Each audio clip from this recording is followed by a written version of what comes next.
Alors, deuxième question, y a-t-il un âge, homme de Dieu, où on peut considérer que, où la personne peut se dire, ben là, je dois absolument quitter le célibat? Est-ce qu'il y a un âge limite, si on peut le dire ainsi, ou bien un âge critique où quelqu'un peut considérer que c'est le moment de quitter le célibat et de se marier?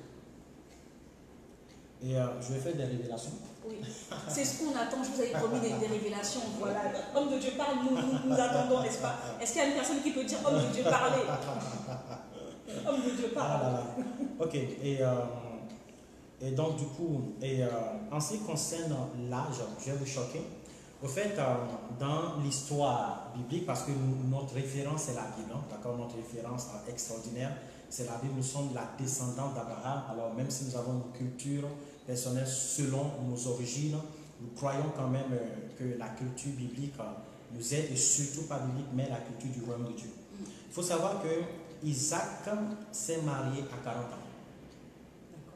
Isaac s'est marié à 40 ans, il a eu ses 2 jumeaux quand il avait 60 ans. Donc souvent, en fait, lorsque quelque chose que Dieu a envie de contrôler pleinement vient, il arrive chacun son histoire. Il arrive que on ne se marie pas vite parce que Dieu a un projet.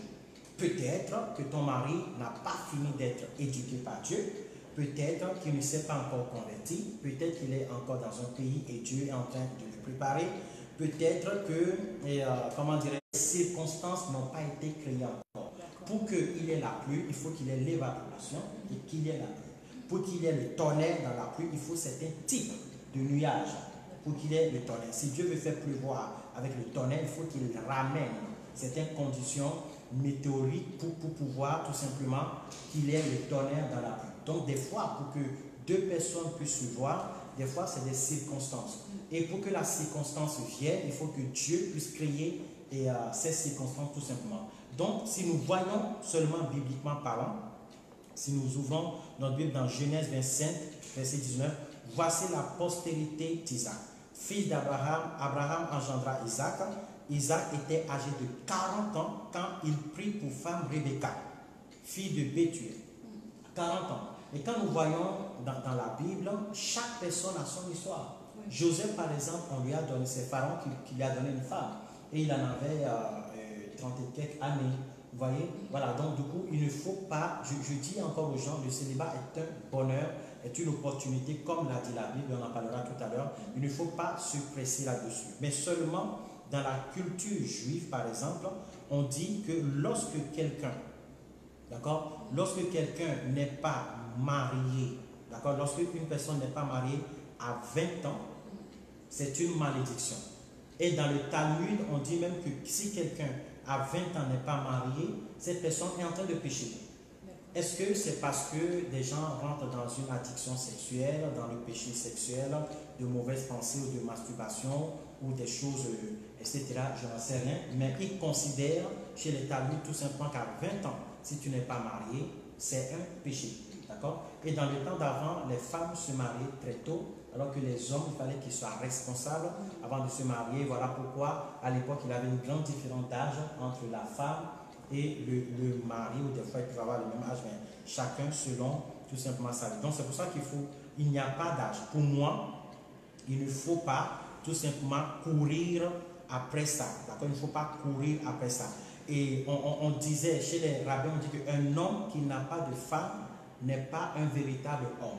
Et j'aimerais que vous sortiez ça de votre tête, parce que Jésus n'avait pas de femme, Paul n'avait pas de femme, Jean-Baptiste n'avait pas de femme, il y a des prophètes comme le prophète Élie qui n'avait pas de femme, donc il y a des gens qui n'avaient pas de femme.